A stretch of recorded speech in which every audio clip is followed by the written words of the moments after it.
Hello, everybody, and welcome back to the T4R podcast. We're now on season 3, episode 6. We seem to be getting through these rather quickly. We got a special guest with us today. I'm actually here myself with David and Mary. I'm definitely here.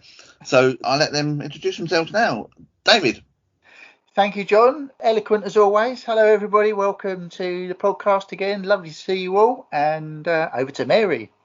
Thanks, John. Thanks, David. Yeah, great to be here again. I'm Mary. I'm the Customer Insight Officer for Saha, and looking forward to a really good episode 6 podcast.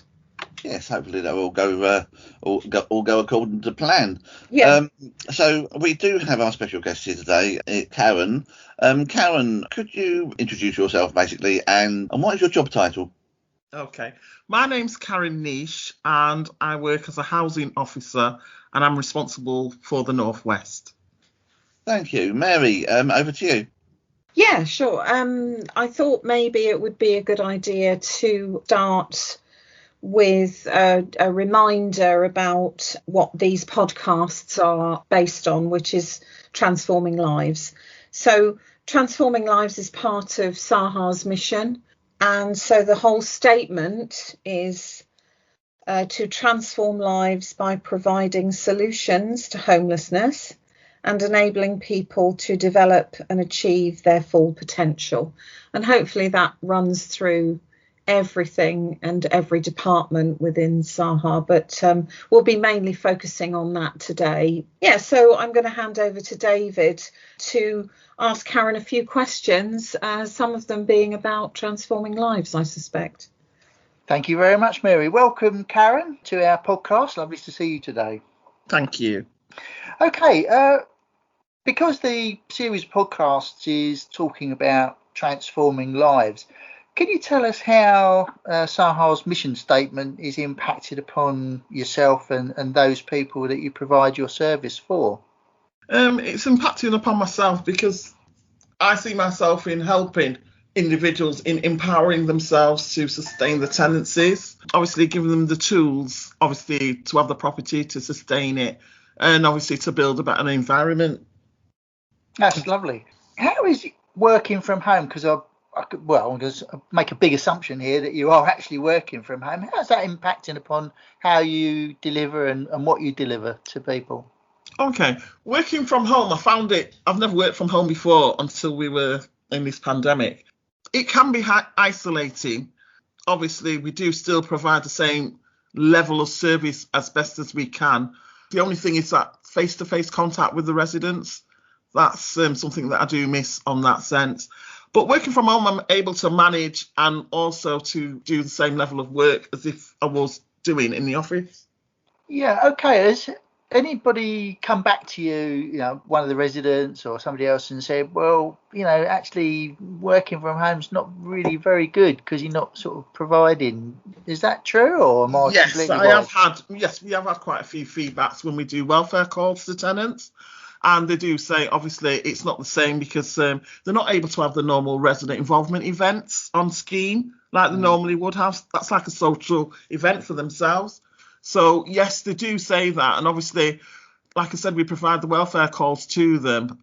We also point them to other organisations that can provide help towards them. We've also got like a proactive call system on the 2 shelter schemes that we have. So they're able to speak to the callers there as well as speaking to staff.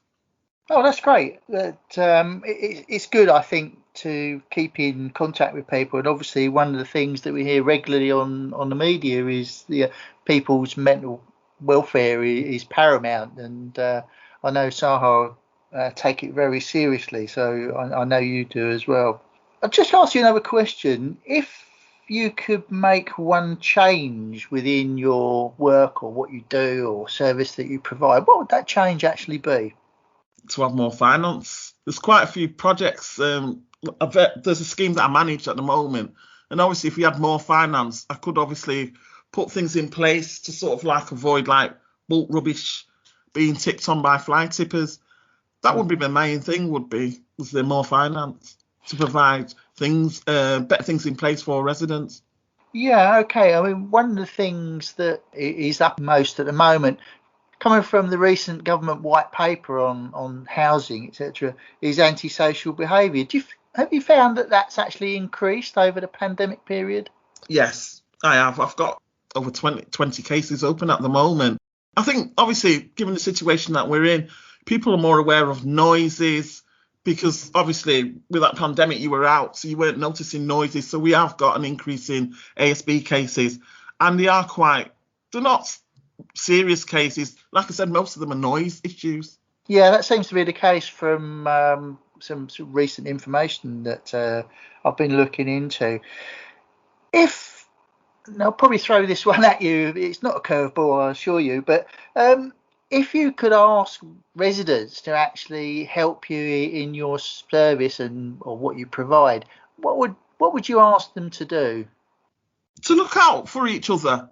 Obviously, we do have residents that sort of keep an eye on, the more vulnerable, but to sort of look out for each other and sort of like provide. I mean, we do have on certain schemes, we've got some that sort of taken charge of going round, even though they can't meet up.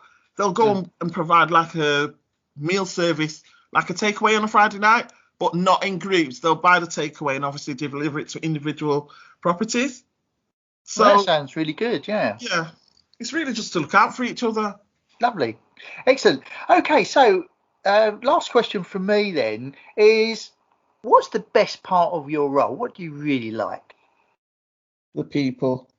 I've been working for 6 years now with Salvation Army, only recently appointed to housing officer since last September.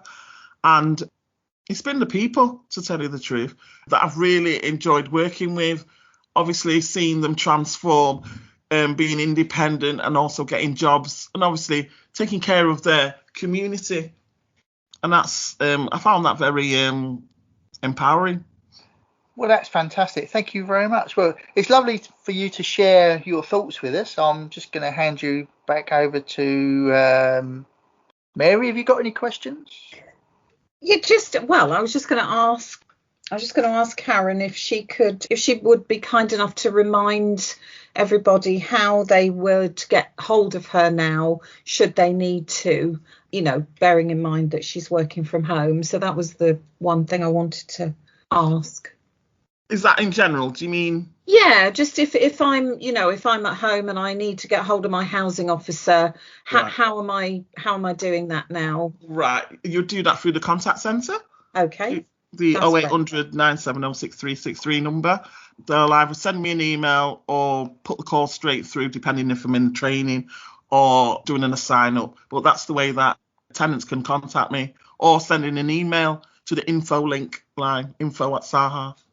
Brilliant. Thank you. Thanks, Karen. Actually, just one other thing. So what's the first thing you're going to do when we come out of lockdown work-wise? What would you really like to be doing?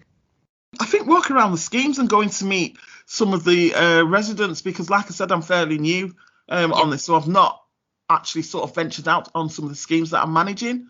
So it's getting out there onto the schemes, meeting some of the residents, trying to get like meetings, trying to start up some meetings, support groups. Yeah, great. Yeah, that's great. And I'm sure, bearing in mind what you've said and how you've said it to us, that they'll be really pleased to see you. Just want to say thank you very much for the work that you're doing and for your dedication, because that comes across, I think. So thank you. And that's all I've got to ask. I'll hand back over to John. I don't know, John, whether you've got any questions.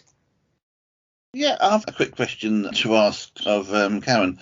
Karen, besides work, we know you do a good job, but we've also spoken about the COVID situation, and I mean, this has been going on for however long it has been now, well over a year, and with mental health aspects in mind as well.